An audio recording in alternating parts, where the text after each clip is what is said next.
Bismillah, alhamdulillah, wassalatu wassalamu ala rasulillah wa ala alihi wa sahbihi wa man tabi'ahum bi ihsani ila yawmiddin.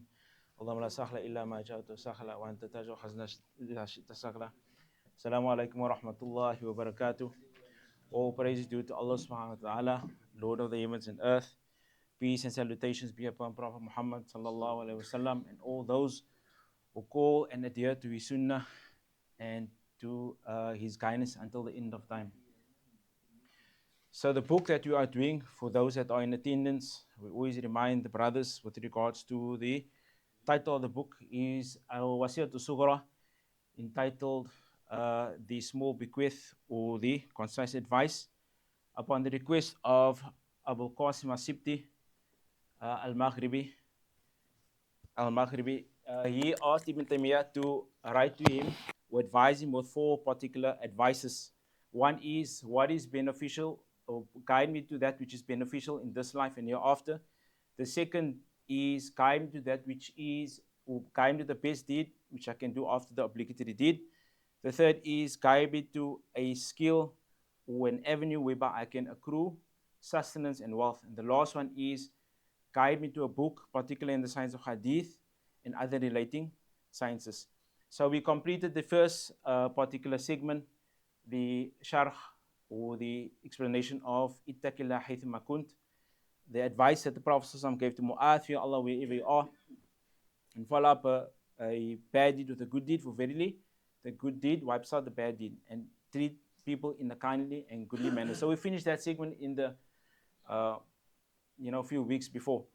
So the segment that we're on now is the second one, is what is the best deed after the obligatory, mandatory deeds. So Ibn Taymiyyah rahimahullah ta'ala, we're just going to go very brief due to time and due to technical issue circumstances.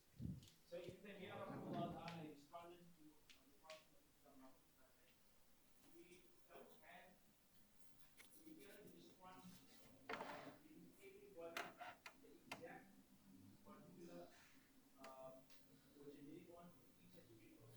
Each one has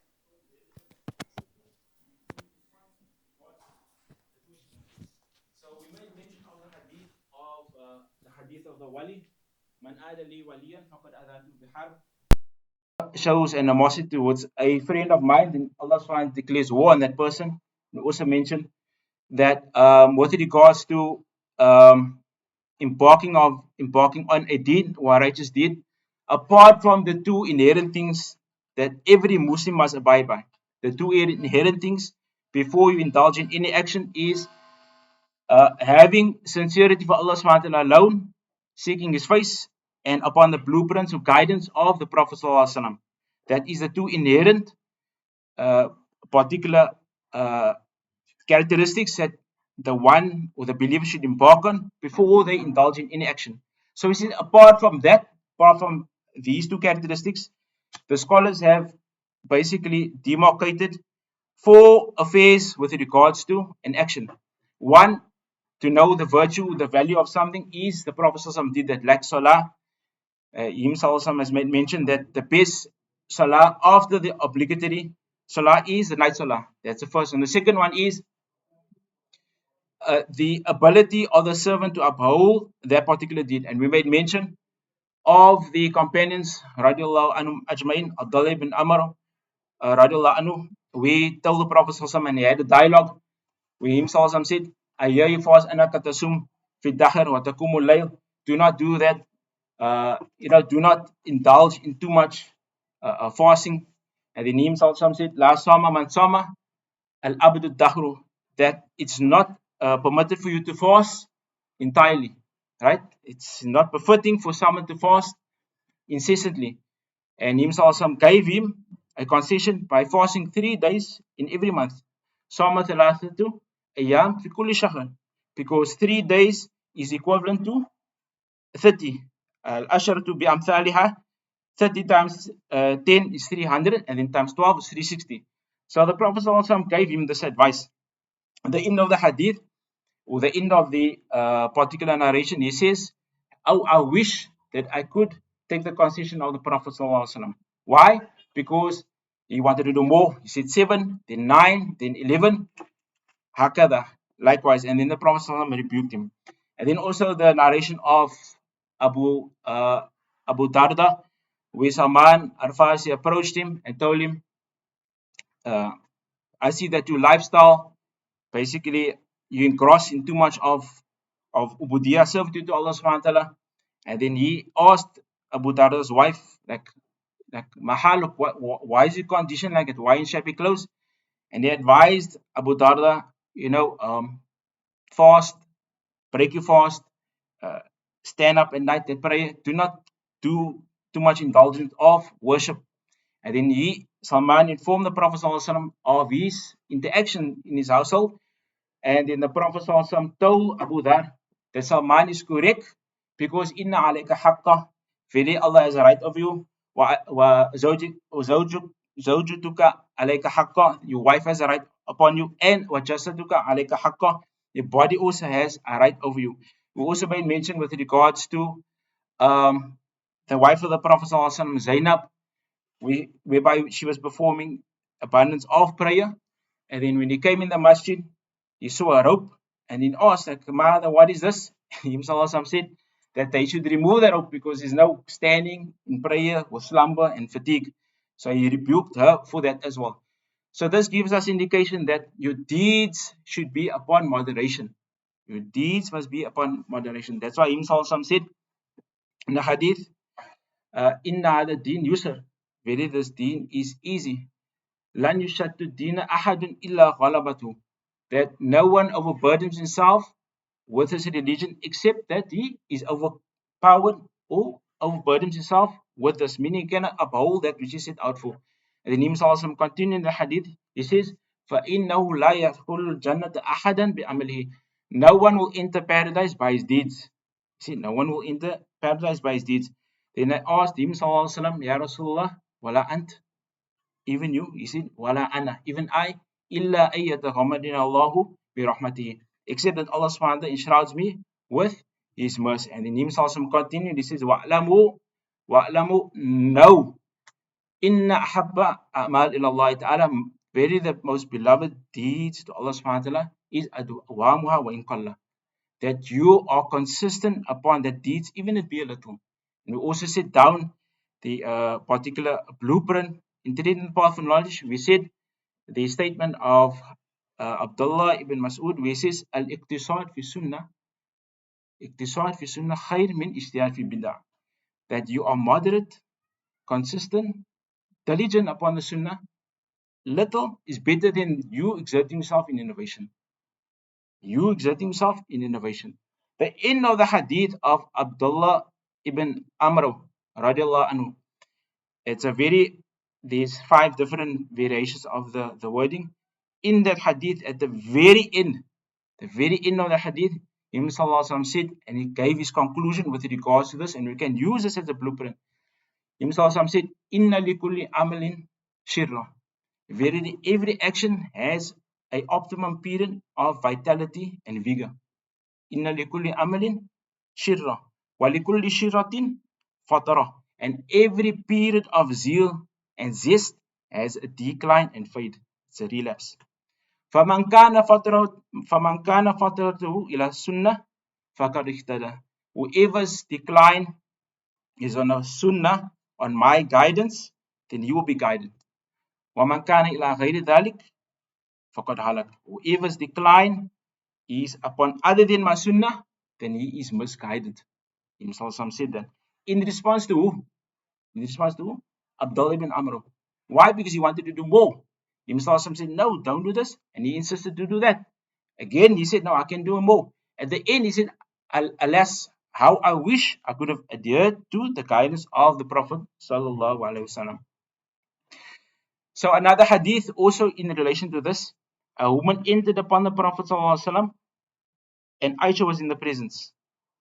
A woman, or other way around, Aisha was with the Prophet sallallahu alaihi wasallam and a woman entered upon them. And then Aisha, Prophet sallallahu alaihi wasallam asked, Aisha, man hadi? Who is this lady? And then she, tudhakirhu, like, bi'amal, she started mentioning how abundant or, abundant of deeds this woman is doing. And the Prophet ﷺ exclaimed and he sighed, he said, Ma, what is this? Alaykum bi amlim ma tatikun. He said, do deeds and about deeds what you are able to do. فَإِنَّ اللَّهَ لَا يَمِلُ حَتَّى تَمِلُ. He said, Allah subhanahu does not become fatigued or tiresome, or basically Allah does not become exhausted, but verily you become exhausted. So Allah subhanahu's recompense for you and rewarding you is in relation to what you can about. In relation to what you can about. So all these scenarios that we have made mention now is scenarios of the companions radiallahu anhu. Each scenario the Prophet advised Abu Darda, don't do that. Zainab, his wife, did something, don't do that. Aisha, Ummul Mu'mineen, praised a lady who was also a Sahabiya in the presence of the Prophet. He said, don't do that. That's not praiseworthy. That's not praiseworthy. And the hadith of Jabir, radiallahu anhu, we himself said, Ya ayyuhan nas, alaykum bi qast, alaykum bi qast, alaykum bi qast. O you people, a similar people, be moderate, be cautious in terms of treading the path of deeds, and don't be like excessive. In the end of the hadith again, فَوَاللَّهِ إِنَّ اللَّهَ لَا يَمِيلُ حَتَّى تَمِيلُ. Allah does not become tiresome or fatigued until you become tired and fatigued. So that is what we might mention with regards to qadr, the person's ability to adhere to the deeds that he performs. The other one is the time. We mentioned what is regarded as sacred or the promised times. Him Sallallahu has indicated to this with regards to the adhan going off. This is just a recap of what transpired last week. Inshallah, we'll hastily go into the other particular details. So the time, Him Sallallahu said, between baina adhan, dua baina adhan uqama la yarud. He said, a dua invocation between adhan and iqama is not rejected. So there are people that make afkar all the time. There's people that read Quran. And we mention also with regards to people that have been in the sacred lands, Makkah and Medina, people pursue the Qurans all the time, reading afkar, abundance of, prayer and so on and so forth. So we asked the question, what is, more appropriate to do in that time? And we said, if the adhan goes off, you repeat after the muadhin. Because he himself said, if the muadhin makes adhan, you repeat. And that's a command of the Prophet. And then after that, you make the dua. So Fawzan, Hafidhullah Ta'ala, he was asked this question. He says that what is better to read Quran or to make dua? So he said, as for Quran, Quran mutlaq, you can read anytime. As for dua, this is a required time and this is more binding upon you to uphold. So that is with regards to time. And the last one is ithar, the effects that these deeds have on you. What sort of feeling is evoked when you uphold these deeds? Like we said, we give example of three particular persons. 2/3 of the night, one person is reading Quran, another person is making dua, another person is standing in prayer. Is all three legislated? Yes, because hadith for each and every particular deed. So someone asks, why do you read Quran? Why do you read Quran? I'll say I read Quran because I try to ponder over the meanings of the Quran. I try to understand what Allah is trying to inform me of. Someone will say, um, I stand up at night and pray. Why? Because I want to speak with Allah subhanahu wa ta'ala. I feel this is more, you know, it has more effect on me and this is better for me. Another person said, I make dua because I'm induced with humility, submissiveness and crying. So that will be good for him. So each particular person has his deed, that's legislate that he does, that will bring about and engender a, a response in terms of loving Allah subhanahu wa ta'ala. So you reading Quran won't be befitting for you because you get tired in the reading. I can't stand because I get agitated. As for the one makes dua, there's dua, I only know one dua, I have not memorized the hadeeth of the Prophet in terms of invocation and beseeching Allah. So this is not befitting for me. So each one has his relative particular deed that he will do in terms of coming close to Allah. Now, inshallah, we'll continue with this lesson now. So, Ibn Taymiyyah, rahimahullah ta'ala, says, وَدَلَائِلُ الْقُرْآنِيَّةِ وَالْإِيمَانِ بَصْرًا. He says, how do we come to know about this? He says, by the proofs and evidence from the Quran that's entailed in that, your iman, you attesting to that, also with insight. Khabran, the narrations that has been brought to you, Nadaran, your investigation in terms of looking and reviewing these things, ala dhalik kathiran, in abundance thereof.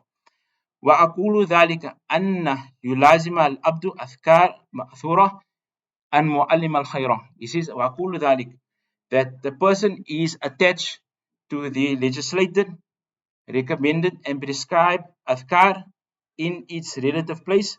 How do you come to know about that? Ibn Taymiyyah says, and mu'allim al-khayra.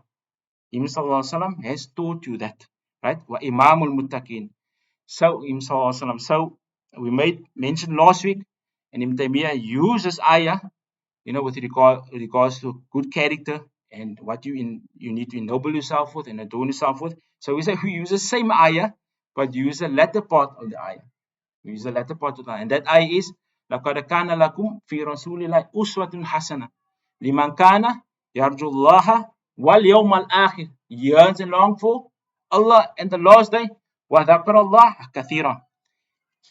With regards to the Prophet ﷺ's clarification of this deen, Salman al-Farisi radiallahu anhu, he says, these two narrations, one was the Jew who came to him and questioned him, or at least mocked him with regards to the Prophet ﷺ's teaching.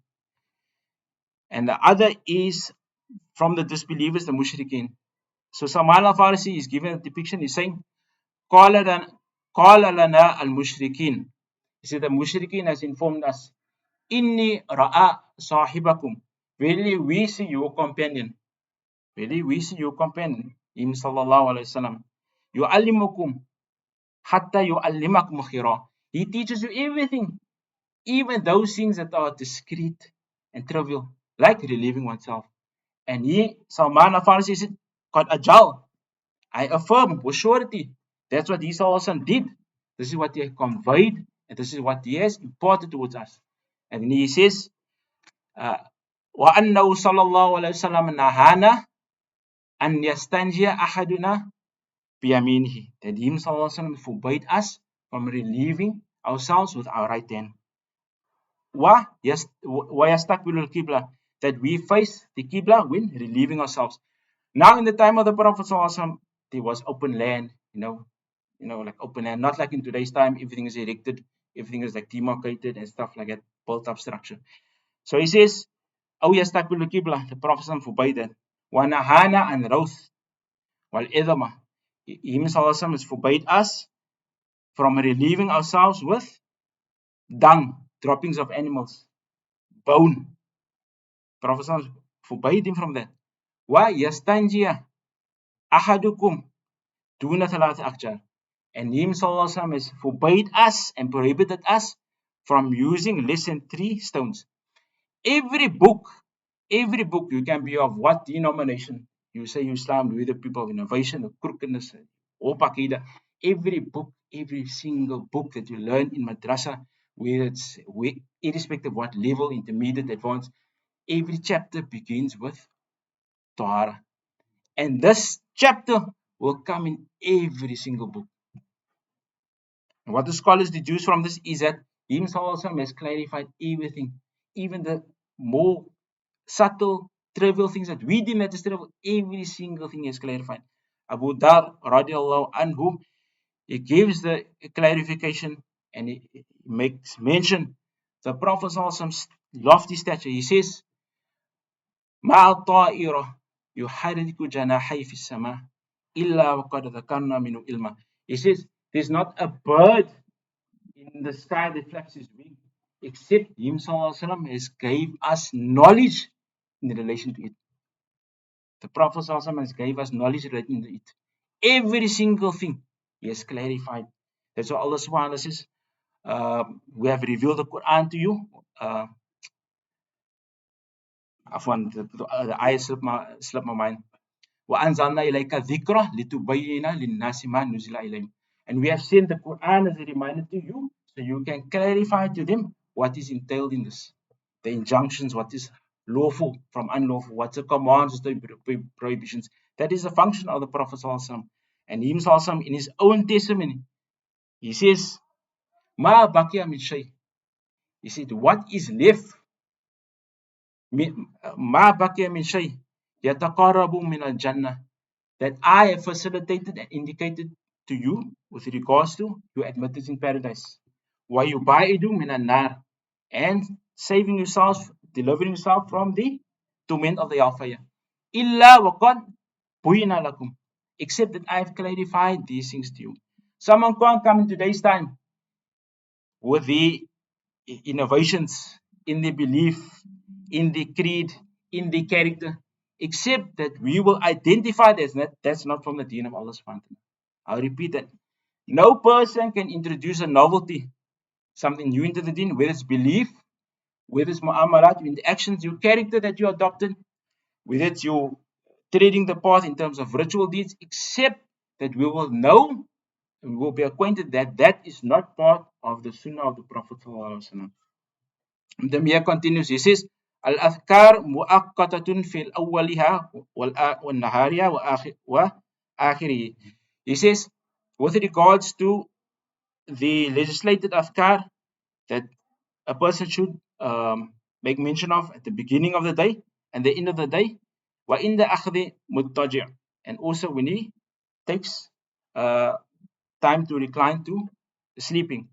And obviously, there's many ahadith with regards to, the morning afkar, evening afkar, is abundance. And, we can look at the book, Hisn Muslim, Fortress of Muslim, our Shaykh Imran, Hafizullah Ta'ala Mulaji, also has a book he compiled with regards to all the ahadith, the morning, evening, everything that the Prophet used to do in every particular facet of his life is documented.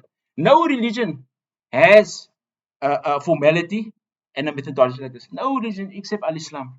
Except Al-Islam. What do you say when you eat? What do you say when you sleep? What do you say when you have cohabit with your spouse? What do you say when your wife gives birth? What do you say when you sleep at night? What do you say when you enter the masjid? Every single facet of a believer's life, in every particular dilemma, there's a invocation and there's a beseeching of Allah to guide him in that. No other religion. So with regards to this, to give the embodiment that encompasses the morning, evening, and reclining when you sit off for bed, is the hadith of Abu Bakr. We asked the Prophet ﷺ, Ya Rasulullah, alimani dua. Teach me, educate me with regards to dua that I can say.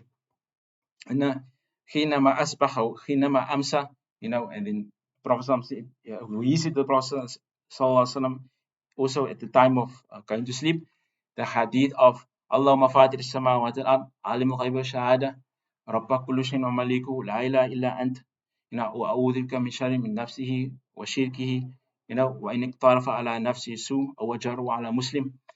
It's going to take time to translate all of this, but basically the Prophet ﷺ advised him with a invocation that they can say in the morning, evening, and when he goes to bed. And him ﷺ also said, and this is a lofty hadith, he said, Man asbaha, whoever says in the morning, Raditu billahi rabban, wa bil islami dinan, wa bi Muhammad ﷺ nabiyan. He says, Ana za'im, I am a sure and a guarantee. Akhadha biyadi, hatta adkhulul jannah. I take him ﷺ, he's assuring us, he says, I am a guarantee, I guarantee him. I take him by the hand and I'll admit him into paradise. Whoever says this once. We don't hear of this hadith. Why? Because the people don't know the hadith. These are sunnatul mahjura, abandoned hadith. It's not made popular. Why? Because it's not on the tongues of people. And so now that we know about it, it evokes that yearning in us to adopt these things, adopt these afkar. And Himself also says, in the akhad al-mutaji, when declining to bed, and says, wa innal istakdha min an-nawm. When you wake up at night, when we wake up from sleep, the dua is what? Allahumma, Allahumma, Allahumma, yeah, when you wake up.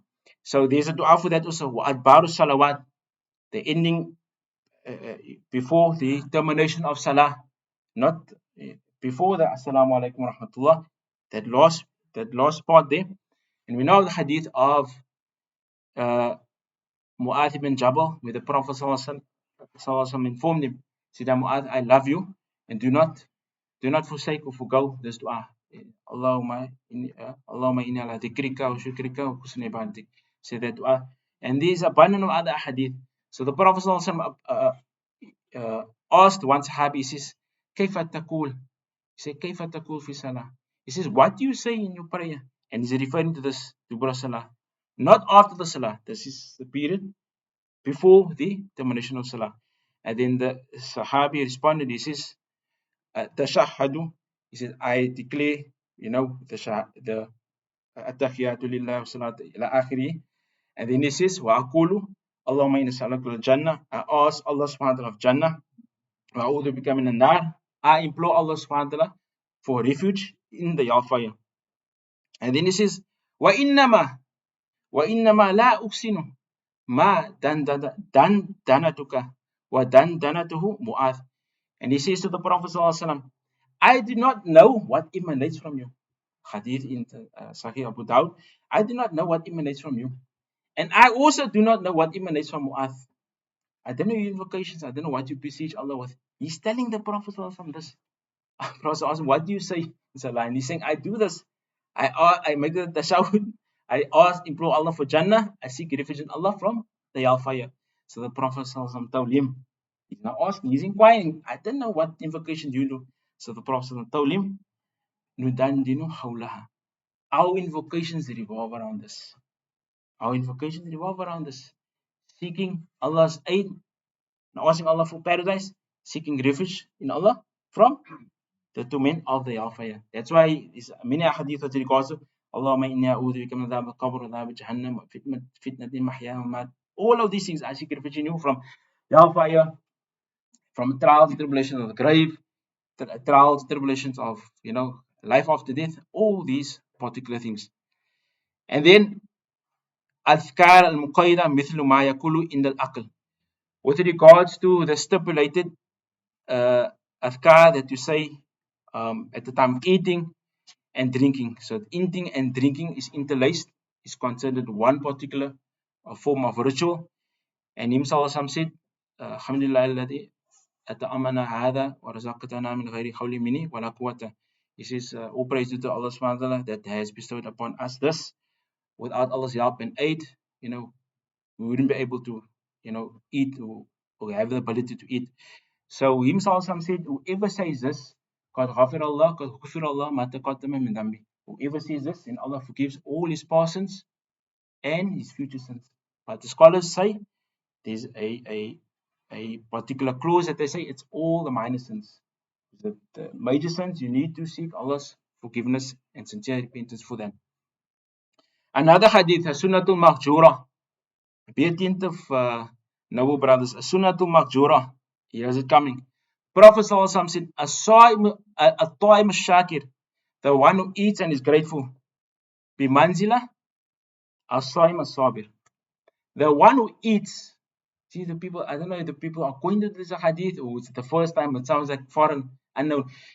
The one who eats and is grateful, he bestows that gratitude to his Lord for giving him and granting him this, facilitating this for him. That person will get the reward like the one that endures fasting. The one who fasts, even fast 16 hours, 15 hours, isn't it long? The rewards of fasting, isn't it tremendous? You eating something small, something trivial. You just bring abundance of gratitude towards Allah and you will attain that lofty stature. Something small, sunnatul maghjura. Libas, the same thing. Alhamdulillah alladhi kasana hadha thawba wa razaqtani min ghayri khawli minni wa la quwwata. Whoever says it, all praise to Allah subhanahu wa ta'ala, adorned with clothing, without my power, without my capabilities, then qad ghufira Allah ma taqaddama min dhanbi. Allah subhanahu wa ta'ala pardon all his particular previous sins. And then while jima', when you approach your wife or want to cohabit with your wife, is Bismillah. Allahumma jannibni min shaitan wa jannibna ma razaqtana. Allah, keep me away from shaitan approaching me and also keep shaitan away from touching my offspring. Wa tahul manzil. Another sunnatul maghjura. The Prophet ﷺ said, entering your lodge, entering your home, he says, thalathatun kulluhum damun ala Allah. Three people have a surety. I insure them and I guarantee them three things. Or I guarantee these three people these things. إذا عاش رزق وكفى. If they love, look at the ultimatum of the Prophet ﷺ. If they love, they're still provided and Allah still bestows sustenance upon them. If they die, they enter into Jannah. So they're winning in every circumstance. Himself said, ثلاثة كلهم ضامن على الله. إذا عاش رزق وكفى. Allah will provide him sustenance. And Allah subhanahu wa ta'ala will guide him and Allah will be sufficient for them. The first one is يدخل البيت ويسلم عليه. The one who enters the house and he greets people. A simple deed, Assalamu alaikum wa rahmatullahi wa barakatuh. Say to yourself, you can even say to yourself, the Prophet assures you, guarantees you, this is for you. If you die into paradise, if you love Allah, will provide you sustenance and He will protect you initially from all harm. The other one is إذا خرج المسجد فهو ضامن على الله. If whoever sets forth out to the masjid, that is what we are doing. Alhamdulillah, we get the reward and Allah subhanahu wa ta'ala guarantee us this. And the other one is kharaja fi sabilillah wa damun ala Allah. The one who goes out forth in the path of Allah, then he also has a guarantee with Allah subhanahu wa ta'ala. This is all sunnatul maqjura. Wal masjid, we enter the masjid, Allah maftah li abwaab rahmatik, khala, Allahumma inni a'udhu bika min al-khubathi wa khabaithi min ash-shaytan rajim. That all of these things, wa khuruj ala dhalik, kufranak, wa inna al-matar, Allahumma sayyiban nafiya, wa rad. What is rad? Thunder. Subhanalladhi yusabbihu bi ra'dihi wa malaikati min khifati. That dua. When it thunders. Wa ila ghayri dhalik. And other than it. وقد سنفت له كتب مسمى الأمل اليوم والليلة. And all of this is incorporated and is encompassed in the book of Ibn Sunni, I think he's a 3rd century scholar, Al-Amal al-Yawm al-Layla. Basically a depiction of the Prophet's subtleties of his life, what he said in the morning, his whole duration of his life, all facets, it's all basically gathered and documented in that book. ثم ملازمة الذكر مطلقا وأفضل لا إله إلا الله. And the best of this, mulazimatun, always, forever, is a remembrance of Allah subhanahu wa ta'ala in every given circumstance, every particular dilemma that you're in. The remembrance of Allah subhanahu wa ta'ala is the best. Wa afdalahu la ilaha illallah. So Sallallahu Alaihi Wasallam has mentioned many hadith pertaining to this. He says, Lakinu al-mawtakum la ilaha illallah. Prompt the dying to say la ilaha illallah. So that is the sunnah of the Prophet. We remind him of there's no one worthy of worship in truth except Allah subhanahu wa ta'ala. Then another hadith, very lofty and long hadith, inshallah narrated. Imam Sallallahu Alaihi Wasallam said, Nuh, Prophet Nuh alayhi salam, Inna Nabiya Nuhan lama hadatul wafat. When Nuh alayhi salam was approaching death, Qala li ibnihi, he said, we summoned his son, Inni qasun alayka al-wasiyah, and I relate to you my bequeath.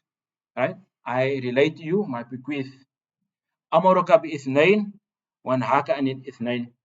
I command you to adhere to 2 affairs, and I prohibit you from 2 affairs. Amuruka bi la ilaha illallah. I command you, Nuh alayhi salam is telling his son, I command you with la ilaha illallah. There's no one worthy of worship in truth except Allah subhanahu wa ta'ala. فَإِنَّ السَّمَاوَاتِ وَالْأَرْضَ وَسَبْعِينَ الْأَرْضَ وَالْأَرْضِينَ أَرْضَ. He says, if the 7 heavens and the 7 earth لَوُدِيَتْ عَلَى كَفٍ. If the 7 heavens and 7 earths were to be placed in a pan on the scale. If 7 heavens and 7 earths were to place on a pan on the scale. So this is scale. وَوُدِيَتْ لَا إِلَهَ إِلَّا اللَّهِ فِي كَفٍ. And La ilaha illallah is placed in the other side of the pan. It says, Rajahat bihin la ilaha illallah. La ilaha illallah will outweigh that by 4. Will surpass the 7 heavens and the 7 earths by 4. And then he continued, the Prophet ﷺ continued. He says, وَلَا أَنَّ السَّمَاوَاتِ سَبْعَ وَالْأَرْضِينَ سَبْعَ كُنْ حِلْقَةٌ مُبْحَمَةٌ. He says, if the 7 earths and the 7 heavens were to formulate a circle, unbreakable circle, like a sphere. The seven heavens, the seven earths form a sphere, impenetrable circle. La ilaha illallah qasamatun. La ilaha illallah will desecrate and pulverize them. The value of La ilaha illallah is your emblem, it's your hallmark, it's your testification of faith, it's your guide in every facet of life. This is the value that the Prophet ﷺ is informing us of. Who is addressing who here? Nuh alayhi salam is addressing his son. La ilaha illallah qasamatuhun. La ilaha will desecrate and outdo and pulverize everything. There's no value with regards to the heavens and the earth and whatever it contains in relation to that small testification of La ilaha illallah. Then the hadith continues. وَأَنْهَاكَ عَنِ الْإِثْنَيْنِ, I forbid you from two. Ash-shirk wal-kibr. I prohibit you from shirk, associating partners with Allah subhanahu wa ta'ala in every form, any manifestation. I prohibit you from that. And I also forbid you from kibr, yani arrogance. So the companions of the Prophet sallallahu alaihi wasallam, they heard this. They said, Ya Rasulullah, Kila Ya Rasulullah, هذا shirk, this shirk that you're informing us, قد عرفناه. We know this. We are acquainted with this. How come they're acquainted with shirk? How did the companions know? They're telling the Prophet, this shirk that you're informing us, قد عرفناه. We know this. Why? Because he educated him. He gave him guidance to identify this is shirk. This is exclusive for Allah. This you give it to other than Allah. This is a right solely due for Allah subhanahu wa ta'ala. They know this. So they ask him, Famal kibr. What is we more concerned and more inquisitive to know what is arrogance. And then one of the companions in that gathering said, Ayakuna ahaduna ya Rasulullah. So they're doing guesswork now. Huh? They're doing guesswork. They're using the initiative. Ayakuna ahaduna na'alain hasanatan lahuma sharakan hasna. He says, is it that I have two beautiful shoes? I have two beautiful shoes adorned with two straps. Is that kibr? Prophet said, La, that's not arrogance, man. That's not arrogance. Then again he said, Ayakuna ahaduna khillatun yalbisuha. Is it perhaps that one of us adorn himself with, embellish himself with nice clothing? Is that kibr? Ya Rasul, is that kibr? He says, no, that's not arrogance. They ask him again, Ayakuna ahaduna dabatun yarkibuha. Is it perhaps that one of us have like a lavish mode of transportation? Is it this? In the time of the Prophet ﷺ, the prized position of camels, and there's different categories, horses as well. They used to boast with regards to these things, and they used to know the lineages of the camels as well. Prophet said, no. Prophet said, no. What do you refer to this? That's not arrogance. Ya Rasulullah, afa huwa an yakuna akaduna yajlisu ilayhi. Is it perhaps that one of us sit in a certain demeanor or manner that makes the next one feel more inferior? You carry what you exude and display that you maybe feel inferior. Maybe I said, this guy has a good character. Is it perhaps that? The Prophet said, no. فَمَا هُوَ الْكِبْرُ. So there's four things that they went. Prophet told them, no. And then Him Sallallahu said, Al-Kibr is Safatul Haq, to belittle and to denounce the truth. To belittle and denounce the truth. Or Hamsun Nas. To look down on people. To scoff and scorn people. And the explanation of this that I read, and the elaboration of hadith, is not referring to just, I see you wearing specs now. I see you feeling a bit fatigued and tired. No, that's fine. Prophet is to make jokes, and his jokes were in conformity with the truth. This is to reject, to look down on people. Oh, you are nothing. What have you achieved? You in that class of citizens, the others in a lesser stature. These types of things that have a ihtiqar, a hostility and animosity with regards to what you utter. It have a repulsive effect on the person that you're addressing. And that is what the Prophet is referring to. So that is the virtue of La ilaha illallah. The Prophet also said, he said, Ahabu kalam ila Allah ta'ala al-arba. Subhanallah, walhamdulillah, wa la ilaha illallah, Allahu Akbar. Wa la yaduru bi ayhinna badat. He says, the most beloved deeds to Allah subhanahu are these four. The adhkar, which is subhanallah, la ilaha illallah, Akbar. And he said, it is no harm, it does not harm you to use anyone you so wish. Any form of arrangement, whether you say La ilaha illallah, whether you say Subhanallah, whether you say Alhamdulillah, there's no harm. You can say anyone you so wish. And then Nabi Sallallahu Alaihi Wasallam said, وَيَكُونُ بَقِيَةِ dhikr. And with the remaining other parts of dhikr, Subhanallah. Another Sunnatul Maqjura. I'm going to go through this very briefly. Another Sunnatul Maqjura. The Prophet Sallallahu Alaihi Wasallam said,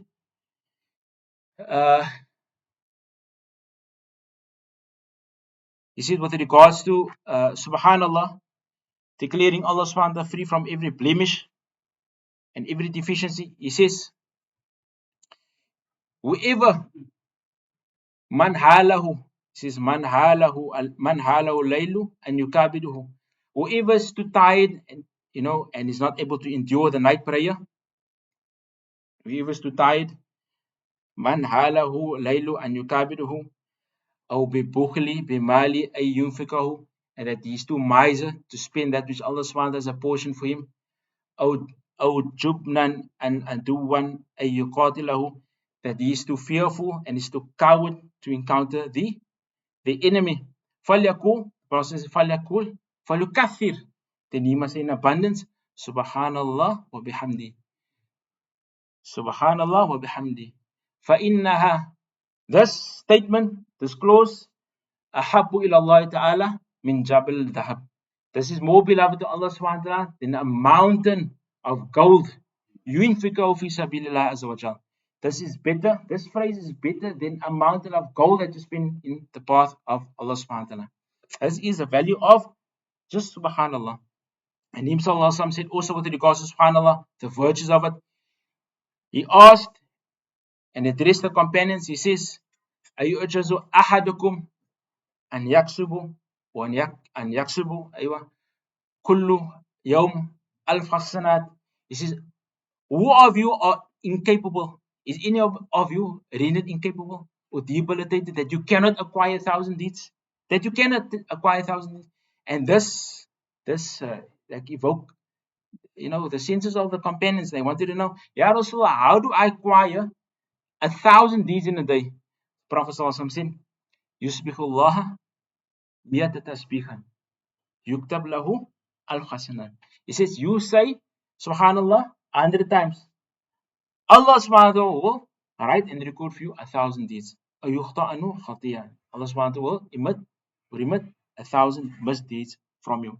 Alhamdulillah, with regards to the virtues of Alhamdulillah, Prophet said, Al-Abdul al-Abidun Yawm al-Qiyamah, Al-Hamidun, the most loftiest of worshippers on the day of Qiyamah is Al-Hamidun, those who send abundance of salutation upon Allah subhanahu wa ta'ala, or praise Allah subhanahu wa ta'ala in abundance. Also with regards to Alhamdulillah, the Prophet made mention, he says in the hadith that whoever says Alhamdulillah kathira, all praise to Allah, all praise due to Allah in abundance, then Allah says to him, kataba rahmatihi kathiran, kataba rahmatihi kathiran, and Allah subhanahu wa ta'ala write for him, my abundance will prevail over you. Abundance of mercy will prevail over you. There's also Sunnatul Maqjura. Shaykh Albani made the hadith authentic. So that is the virtue of Alhamdulillah. Allahu Akbar, a virtue of Allahu Akbar. The Prophet ﷺ said with regards to Allahu Akbar, he says, I think it was Abdul bin Umar that narrates the hadith. They were performing the salah, and then a companion in the congregation said, Allahu Akbar kathira, Alhamdulillah kathira, wa subhanallah bukrata wa asila. And this is from the initiation of salah, du'atul istiftah. This companion said that, And then when they were done with the salah, the Prophet asked them, those that were in the gathering, who amongst you said that? And then one companion, he said, I, Ya Rasulullah, I said this. The Prophet told him, Ajabtu laha. I'm amazed and astonished by the statement.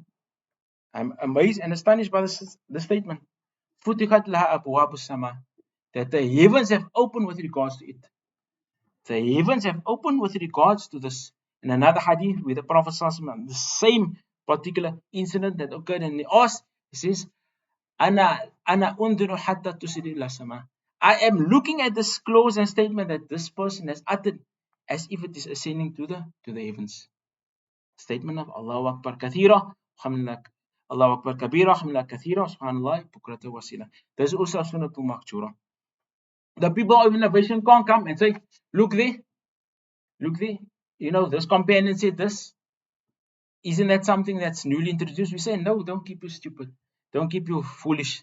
Because this is the time where the revelation was revealed to the Prophet ﷺ. And we know that the sunnah of the Prophet ﷺ is broken into three categories. Sunnah to fi'liyah, his actions, what he demonstrated to his ummah, his actions, what he commanded us with, and also him taking the lead in fulfillment of that. And then sunnatu qawliya, his statements ordering us and commanding us and also prohibiting us from certain things, and tacit approval. Tacit approval is a companion doing something or inquiring of the Prophet ﷺ, and he ﷺ endorsing that.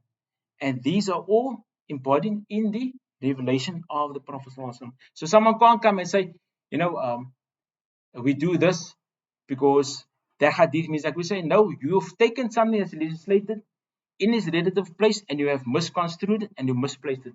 So upon you is you introduced the innovation in the deen of Allah subhanahu wa ta'ala. Don't use something that's legislated and take it out of its relative place. The last one is wala hawla wala quwwata illa billah. There's no might and power, no might, no help or power except with Allah subhanahu wa ta'ala. Prophet sallallahu alaihi wasallam said, if a servant, man kathatul humum wal humum, whoever is overcome with grief, sorrow and distress, falyukathir la hawla wa la quwwata illa billah. Let him say la hawla wa la quwwata illa billah, because that will alleviate and dissipate his stress or his anxiety. Another hadith of the Prophet sallallahu alaihi wasallam, we inform his companions, our adulluka kunuz min kunuz al-Jannah, should I indicate you the treasures from amongst the treasures of Jannah? And then he said, Sallallahu say say la hawla wa la quwwata illa billah. Verily that is the treasures of Jannah. So we conclude with that. That note, there is still a paragraph that we need to complete, but inshallah I think we can complete that next week. Is there any questions that the brothers have that they can answer or clarify? What about the dhikr? Saying this guys, they're standing in a circle like beating drums and questioning. So now we're making dhikr. No, that's not the legislated method and forms of dhikr.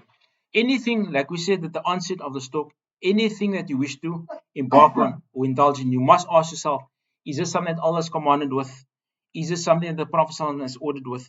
Also, what you can also ask him, is this in the mannerism or modality in how the Prophet has basically fulfilled this particular action? If it's not, then that is an innovation. It is mardud an sahibihi. They're wasting the time. There's no real for it. And I'm going to give you now a heavy rebuke. The listener must listen. The listeners must tune in nicely.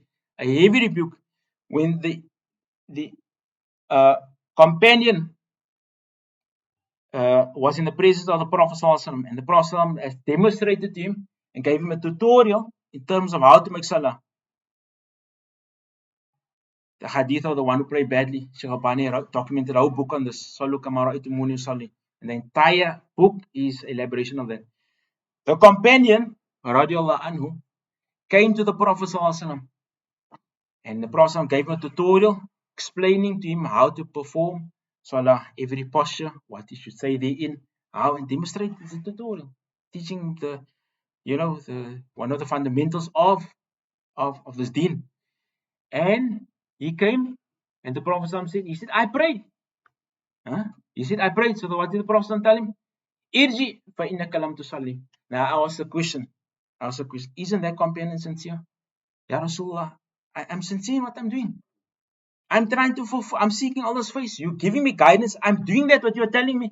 Yet you're rejecting me. You're rejecting me. I'm truthful in my fulfillment of establishing Salah. The Prophet ﷺ rejected him. Why? Why did the Prophet ﷺ reject him? Because his deed, that Salah, is not upon the guidance and the blueprints and the modality of the Prophet ﷺ. So the Prophet ﷺ rejected him. The Prophet ﷺ rejected him. And this is a strong rebuke upon those who do deeds, random generic deeds, and they say, no, but there's something good. That's why one of the companions, they had a clause, they said, لَوْ كَانَ هَذَا الْأَمْرُ خَيْرٌ لَسَبَقُونَا إِلَيْهِ. Had that been something good, the previous generation, they would preceded us in doing that. They would be the first to embark or indulge in that thing. But they haven't. The deen is complete. This is something newly introduced. It's a new novelty. We're not acquainted with this. Where did you get this from? And all these things that the people of Bidah, the people of Shirk, that have embarked on and tried to advocate, empower the people with, as all haphazard hadeeth that have its, you can retrieve it in the books. It's authentic, but it's all misplaced, all misconstrued. Haphazard. You can't do haphazard learning. You can't do haphazard ibadah. You need to follow strict guidelines, demarcated, particular method of doing ibadah, and that's the Prophet Prophet's way, the companions' way. That's why Hudayfa said, any deed that the companions of the Prophet didn't do, then you do not do it. We're not aware of this. We're not acquainted with this. This is something foreign to us, so we don't accept this. Also, the hadith of the Prophet ﷺ, we said, Rajulun, Inna Rajulun, Yusalli Sittina Sana. This is a scary hadith, subhanAllah. Where a person will pray for 60 years. 60 years a person will pray. وَمَا تُقْبَلُ صَلَاتَهُ. And Allah won't accept his salah. Why? لَأَلَّهُ يَتِمُّ رُكُوعُ وَلَا يَتِمُّ السُّجُودُ. يَتِمُّ السُّجُودُ وَلَا يَتِمُّ رُكُوعُ. He perfects his ruku, but he have deficiencies in the sujood.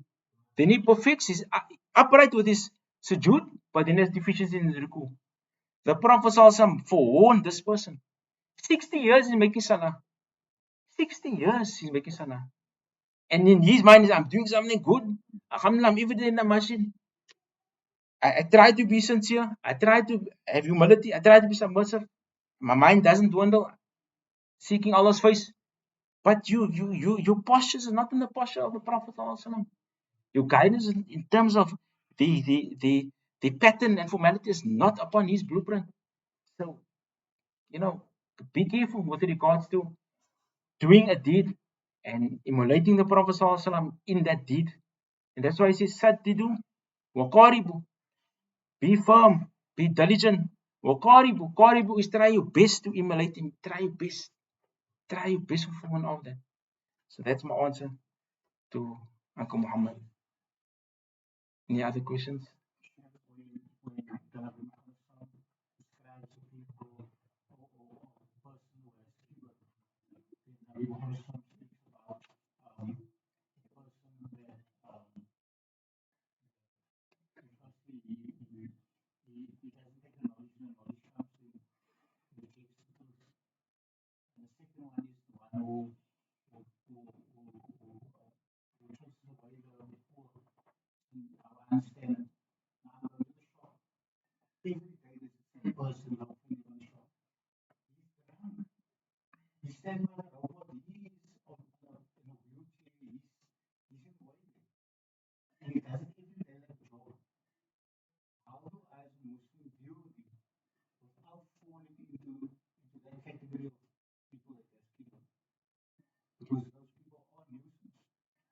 Look, so I would answer that by saying, if you know and you have definitive and decisive proof the person consumes alcohol, then don't give him. It's same like anything else.